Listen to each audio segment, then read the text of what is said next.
My name is Patty Barker, and I live at 6957 Wooden Street, Bradley Junction, Florida. And for those of you that have not met me before, I'm the proverbial phosphate miner's daughter. I'm formerly a nurse at March Emergency Room. I'm now an accountant, but as for credentials, I don't know if riding the CSX train home from school when you miss the bus counts at all, but it should. So today we're talking about reclamation and what we leave our generations to come in the legacy. All the fancy words aside, I would like everyone to know that that's 50 years from now. There's no use for that for an entire generation. I mean, there's a skip of legacy there. I mean, even at its best, 50 years from now, it's a park. It's recreational purposes. There is no economic development coming. If you put a cow on there in the next 20 years, the seed falls out and it dies.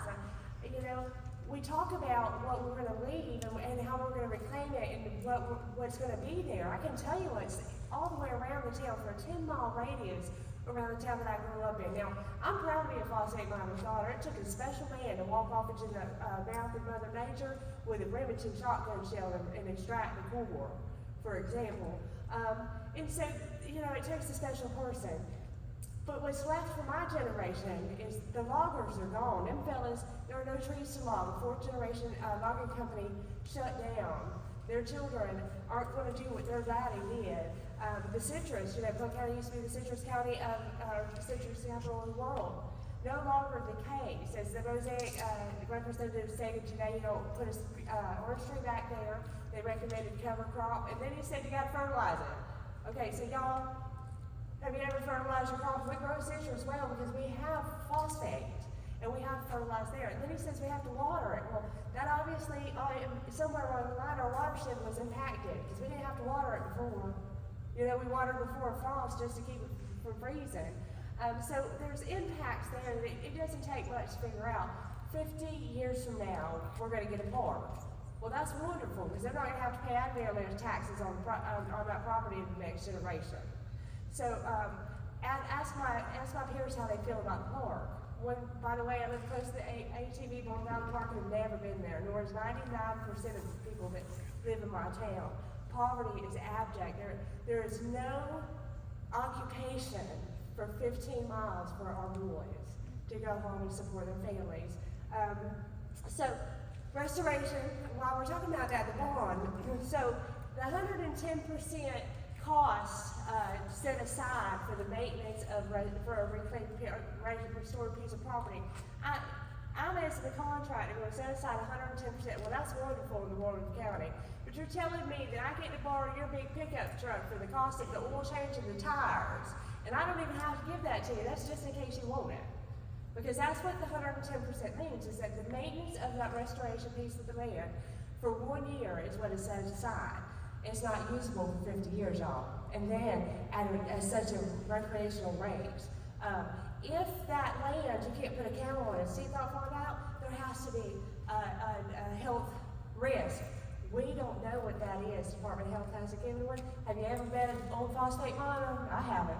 But I bet it's widows. 75% of the people that come to our pantry every other Friday are widows of the phosphate miners. There's abject poverty that is left behind one generation later. So let me see, so I did restoration. So talking about the watershed and the water that's left over. 28 million gallons of drinking water a day is pulled from Peace River between here and the coast. There will be an impact there. I live within view, my horizon line is the New Wales gypsum stack. I mean, it's just wonderful. And there is an impact when there's an acid that permeates a rubber lining. Whenever a drag line is sucked into it hits a pan, a drag line has moved into that site, into that mine, and it's so massive that it ate the drag line. I mean, it's still there. A year's worth of concrete trucks covered it up, but it's still there, y'all. If you can't get your drag line costs $1 million an hour to run, don't you think they wanted their drag line back? So with that, that's what you're going to leave 50 years from now, at best 50 years from now. So with that, talking about what's left, in your visit a farm thing, it says 330,000 acres of farmland here in DeSoto County. Hallelujah. We got to feed ourselves. While Mosaic says we feed the world, in the process, Bradley used to be surrounded by citrus. There isn't an orange tree to be found, y'all. You can't plant one there, not now, not the next generation, not following one.